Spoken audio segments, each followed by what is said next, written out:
Welcome into Rounding the Bases Live, presented by Enterprise Bank and Trust. My name is Joel Goldberg. You probably know that. This is the 80th episode. But if you're just first tuning in, I'm Joel. Nice to meet you. Uh, Great to have these conversations continuing. It's Friday, so hope that you are excited for the weekend. I know that I am excited to be getting back to baseball. I think very soon. I wanted to share a couple of pictures before I bring my guest in today. And today will be more of a sports theme. I don't do that as much on this show, although everything always kind of relates back to baseball. But this is the other night. I had a chance to go watch the Royals intra-squad game. Wasn't really working per se. Just wanted to go and check things out and see some people from a distance. And uh, there's a Royals prospect by the name of Sully Matias with a mask on. Some guys wearing masks and some guys not. I'm joined right now by Vahe Gregorian, who is not wearing a mask because he is in the comfort of his own home here in Kansas City, columnist for the Kansas City Star. And Vahe, actually, I wanted to, it kicked back to you because as we know that I'm really not, I shouldn't be a television director, but I don't know why it's not sharing the right one. I had a picture of me and Dave Holtzman, who is one of our producers, sitting in the crowd wearing a mask. And I mean, that's the world we're in right now, which I know that, you've been covering sports. I've been covering sports a long time, and we've never quite done it like this. There we go. I mean, that's just, watching some baseball. Uh, we have to wear masks in the stadium working, and at least the way we were the other day. Uh, this is so different. One of the reasons why I wanted to have you on is just to get your feel for everything, because you always write so beautifully about the feel, the story. What are you thinking right now as we're trying to get this thing going in 2 weeks? Well, first of all, it's great to see you, and second of all, Joel, I'm grateful to see you without a mask on because after all, look at that face, Oh, and stop. also after all, this is sort of at the crux of so many things. Just the mask, for instance, just the way we communicate with each other, facial expressions, things like that. I can never tell when you're joking as it is. So now, so, but truthfully though, it's really interesting being at the stadium. I don't know about you, but that is the place that I've been that I've had to have the mask on the longest, and which is to say the entire time. Um, I can't think of anything where I've had the mask on for 2 or 3 hours straight. And to the points that Mike Matheny has been making, you do kind of get used to it. It's awkward, it's a little disorienting, but you do kind of get used to it the more you have it. And that's been an interesting subtext of this whole aspect of the adventure so far for the Royals is how very hard, how exemplary I think they've been working at this. Hmm. What's interesting to me with that, and I can't speak to other teams because I don't know them the same way and haven't been around them. And I guess it's probably like everything else in society. Everybody's doing things, differently, or their comfort level. I think that there's certainly got to be a mandate and a belief throughout all of baseball that, look, you've got to stick to certain protocols. It feels to me like the Royals are taking that, maybe to another level. Yet, with that said, we have three key players, thankfully. All are expected to be just fine and in many ways asymptomatic. But we're talking about what could have very potentially 2 weeks from today been three guys that would have been in the lineup as starters. In Brad Keller, very well may have been the opening day starter. It's hard to imagine that he would be completely ready for opening day. We'll see. Ryan O'Hearn could have been the starting first baseman. And who am I missing? Salvador Perez, of course, who was the first to announce it. So I'm curious your take on that. I mean, we're seeing right out of the gate that some big names, an all-star, an iconic name here now in Kansas City. I would argue that you got, Patrick. I always say who would walk down the street and stop traffic? Well, Mahomes would be like 1 through 100, and then I think Salvador Perez would be 101. But it's a reminder, I think, to me that this can affect anyone. Well, look, that's a point that is directly attached to this other point. Okay, the Royals are doing what appears to be the utmost, going beyond the protocols. Right, we both observed players in the field and at the plate wearing masks that don't have to be at that time, and yet three guys with the virus. Now, Sal hadn't reported to camp yet, if I'm expressing that correctly, but it. I keep using the word in my mind or in a thing or two I've typed about this, how precarious this is. And all around us, we see so many things just kind of slipping through already in various startups. And I want to be hopeful that this process that they're finding will find some daylight for the season, that will get us to some daylight for the season. But I just don't know. I'm not really cynical by nature, but I am skeptical of their ability to work this out. And it's just a shame because, of course, one of the things we've talked about this a number of times, but in times like this, such strange and uncomfortable and sad times in a lot of ways, we've often been able to turn to sports as part of our way through or way ahead, and we don't have that right now. And I can't really quite say we have it yet. I mean, I feel like okay, we're trying to have it. I agree with you. You and I are very similar, not just in these phenomenal beards. Mine of which I, spent 3 months working on, and you probably woke up this morning and grew yours. I've known you a long time. Probably a day and a half's worth of work there, but we're very similar in the sense that neither one of us are skeptics. I think we're both optimists in believing in people and believing in good stories and the human heart. So to me, it's been very disheartening. I'm not going to waste our last 20 minutes on the mask debate other than to say that there shouldn't be a debate. This shouldn't be political. This should all be about being healthy and taking care of others, which to me is so simple. Apparently, it's not. But I just, I agree with you that sports always brings us back, but I keep wondering in the back of my head if we're going to get back in terms of sports this year. And we always hear the expression, "I'm not holding my breath." I am holding my breath. I think that there's a shot, but I don't think it's a given. And I just keep waking up every morning saying, "Okay, is there something that's going to derail this?" And I think they need to learn how to live with it. But the question is, can they live with it? Well, back a little bit to the mask. Not like you, I agree. There's no point in calling it a debate because it's patently ridiculous that there's another side. I mean, the side is the science. The side is safety for others. And we did allude to this a little bit earlier, but Mike Matheny's really done a great job conveying that in a way that I think is clearly speaking to the broader community too, right? When he talks about things like um, this is about us, not me. This is about doing things to show honor and respect for others, things like that. I read something not long ago in a book by David Brooks called The Second Mountain. I'd recommend the book, although it slows down a little at the end, but it makes the statement in there.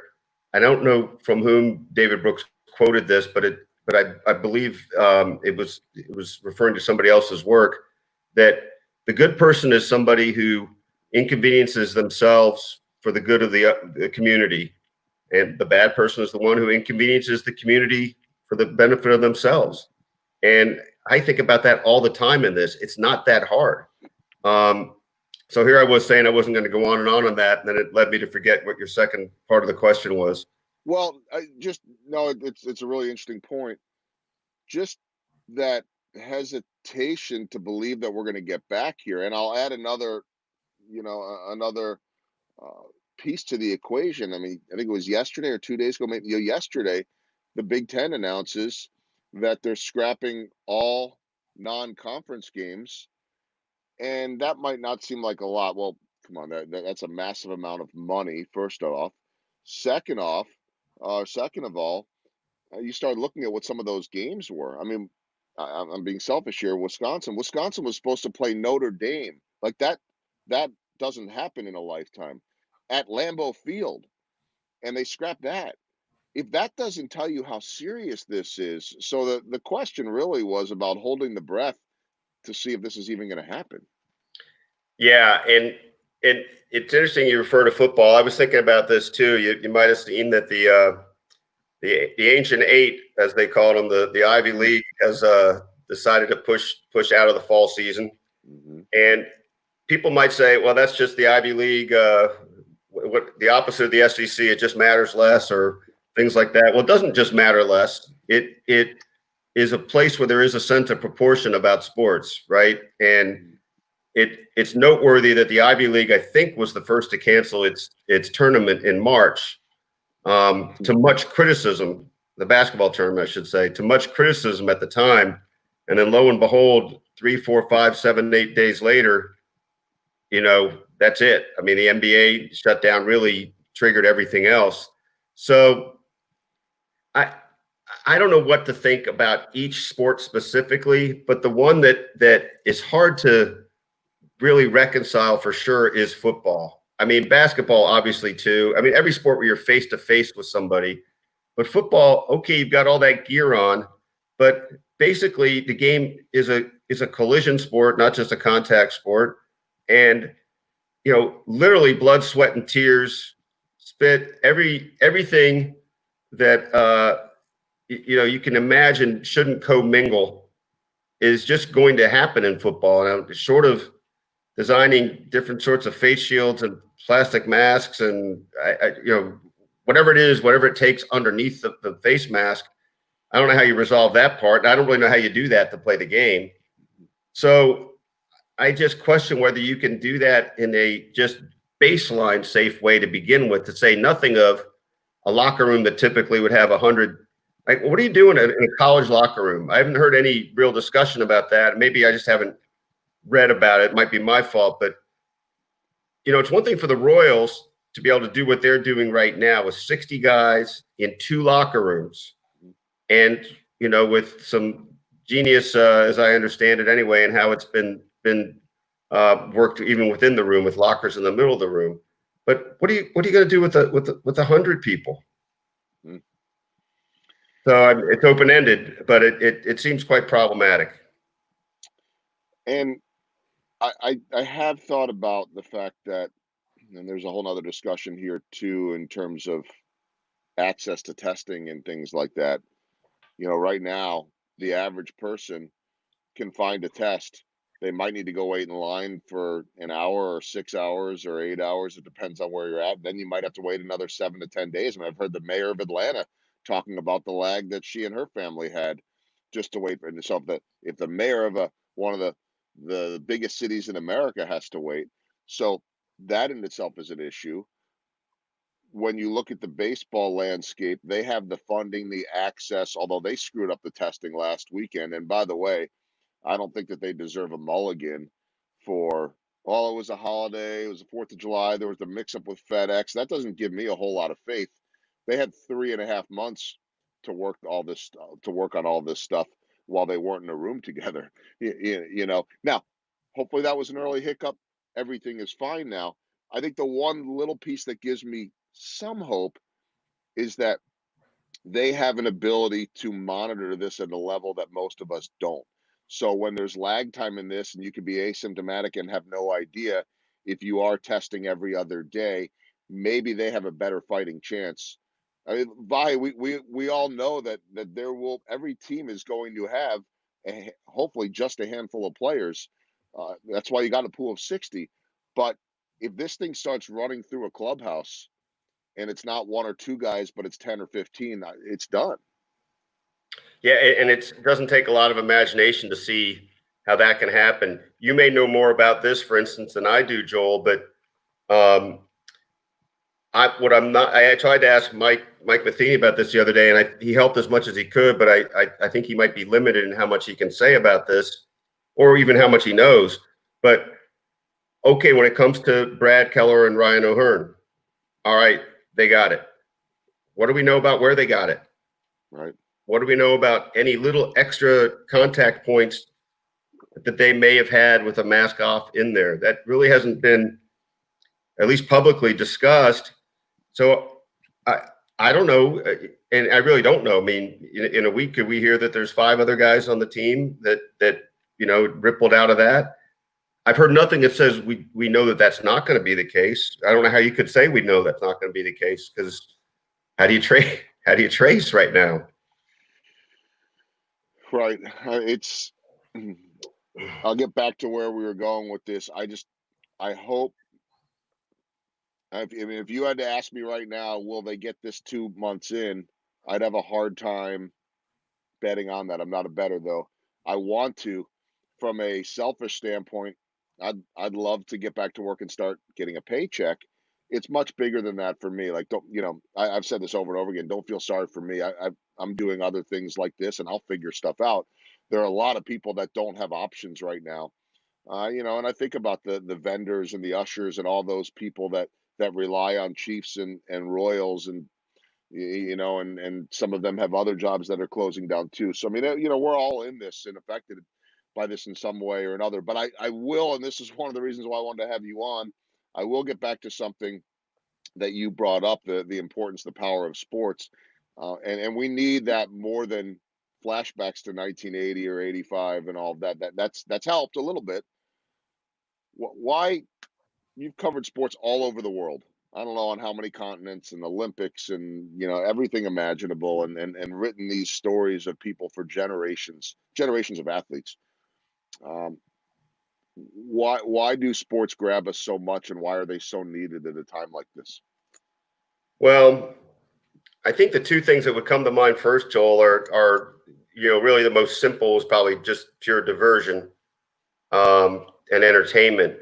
But there is no doubt that sports, for us, we think of how we just experienced it in Kansas City. The sense of community that comes with it, whether it's in the sort of stage now with the Royals, for instance, of just hope, right? Just okay. Look at what's happening underneath the surface. You see reason to believe and have faith in what's to come for the next few years, because last time we saw this kind of feeling, it's obviously all different, but 2011 or so, look what that became. And how unforgettable are those scenes in 2014 and 2015? Now, I guess it's probably a little wrong to just point to the sense of community in the moments of a championship, right, when everybody's on board. But we feel that all the time in the day to day, and the Royals, the organization, really stands for this. I do think in a lot of ways it's driven by Dayton Moore, but they're as cognizant of their relationship with the community, their meaning in the community, their engagement with the community as any organization I've ever dealt with.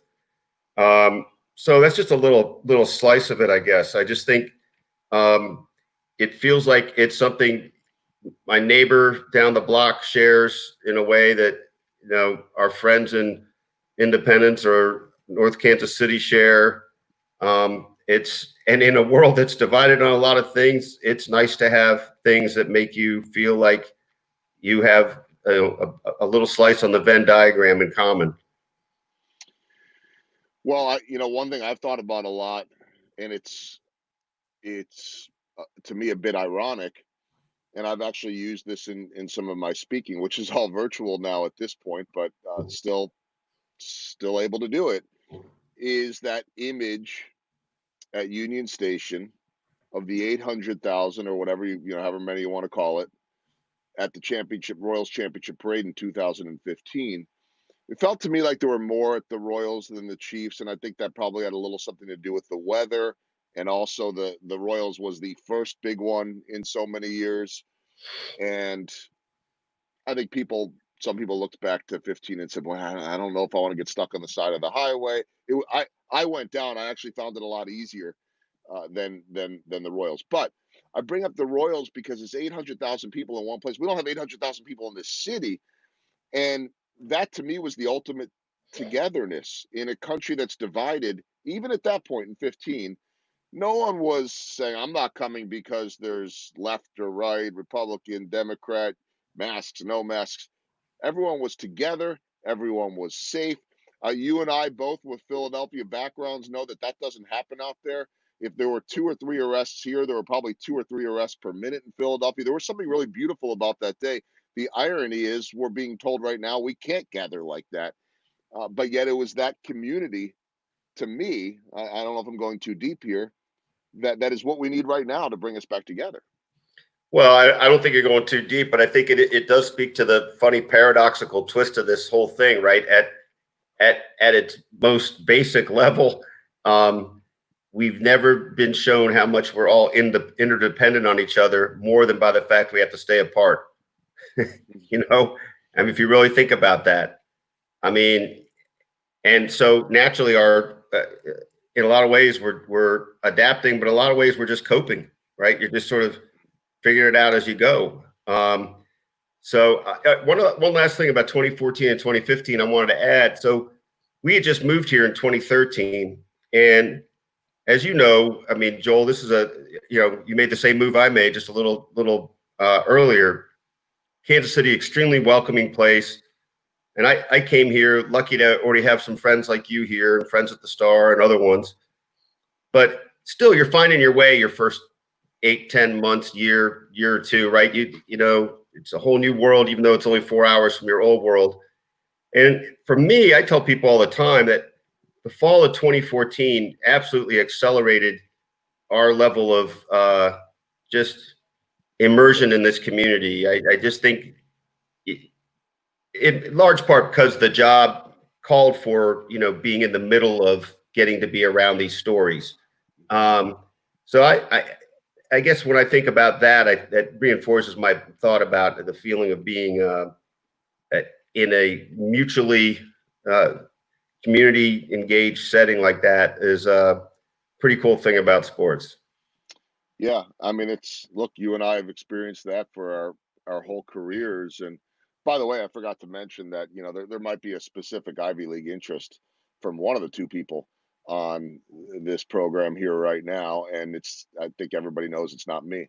So Well, just as you know, I played left out, as the saying goes, but but it was an important time in my life, being on the Penn football team, and so I follow it with great interest.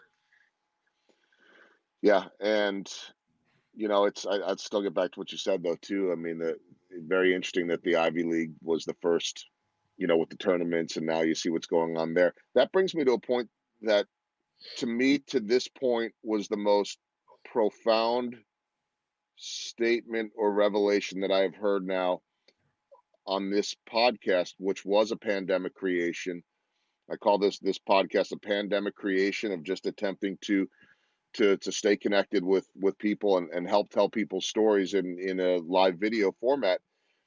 I don't know that I knew what I was getting into in late March, or that we'd be here sitting at, I said 70. This is episode number 80 today. Uh, but Kathy Nelson, who CEO of the um, Kansas City Sports Commission, talked about the angst of canceling the Big 12 tournament. And she said at the time, it seemed like such a heavy decision to make, staring at these 6'10" basketball players with tears coming down their face, telling them they had to get back on their bus to go home, and understanding, as she said, the servers at Johnny's and all of those restaurants just within a handful of blocks that were going to be part of an economic impact of $20 million lost. And it seemed like such an impossible decision. And she said, looking back on it, it seemed like such a small one. It was the classic example of doing what's right versus doing what everybody wants. And I will forever remember my wife and son and I think my daughter was still in school. We were getting ready to drive down to Florida. It was great that we ended up driving for a little vacation and not flying and all that. We felt really safe. We were at a sandwich place, and the news was up in the corner on the TV, and it said, Big 12 tournament canceling. And this guy, patron there, starts ranting against, this is ridiculous. I just want to watch the Big 12. This is an overreaction. And there's just this really interesting dichotomy of what we want versus what we need to do. Yeah. And sports really does that for us. I mean, kudos to Kathy and everyone for making that decision against what everybody wanted. Yeah, and it's funny, Joel, as I look back at that week, that point you're making is at the heart of it. And the other part of it, though, that and this is almost in some weird way or another continued ever since, you with each phase, you still have no notion of the real full picture of this. Hmm.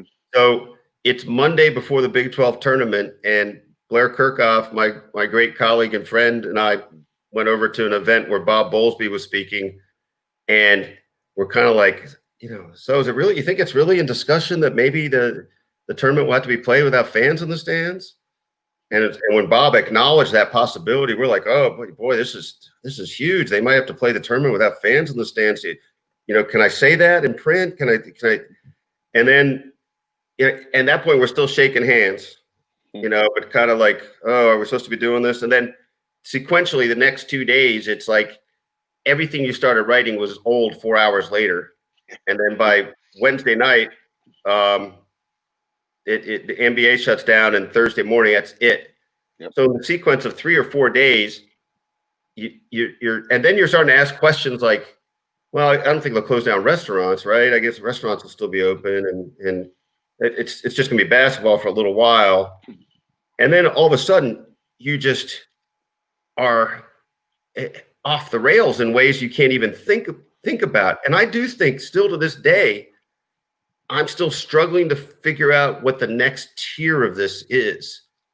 I mean, our smart friend and my colleague, Sam McDowell, from early on in March, Sam had read up hard about this and was talking about, you don't understand, this isn't going into 2021. I'm like, oh, come on, Sam. I don't really right now see any reliable way not to think we're going to be really affected by this heavily until then, at least. Yeah. Well, I hope that we have an opening day in 2 weeks. When we do, I know we'll see Vahe at Kauffman Stadium. You'll see me at Kauffman Stadium. One of the two of us might still have a beard. Yeah, I'll probably lose mine. We'll see. We'll see. I hope we can get 2 months in. I hope we can just get this thing started and see what happens. It's like I said, forget about the paycheck and all of that. I'm not forgetting about that, but it'll do so much good for so many people. And hopefully, hopefully we can get everyone healthy and get this country back on track. We got a long ways to go, but I wanted your perspective on this. I always want your perspective on this. You know that we have you on a regular basis on Fox Sports Kansas City. Maybe we'll do that. We won't be sitting next to each other. If we have you on a pregame show, maybe you'll be sitting wherever your seat is. We'll figure it out. So that'd be great. I appreciate it. I miss seeing you in person. One of my favorite people, you know that. And maybe one day the Goldbergs and Gregorians will have another family dinner. Friends Day. Friends Day. We were the first ever Friends Day and the last. The last. Gregorian house. All right, I gotta go. I gotta go speak to a group. Just switch a button and I'll be right there in that. All right, Joel. Have a great weekend. You can check Vahe's workout. Um, on a very regular basis, almost every day at the Kansas City Star. I'll pop that up again, kansascity.com. Stay safe, my friend. Best to Cindy, and I will see you, I hope, in 2 weeks at Kauffman Stadium. Sounds great, Joel. Thanks so much.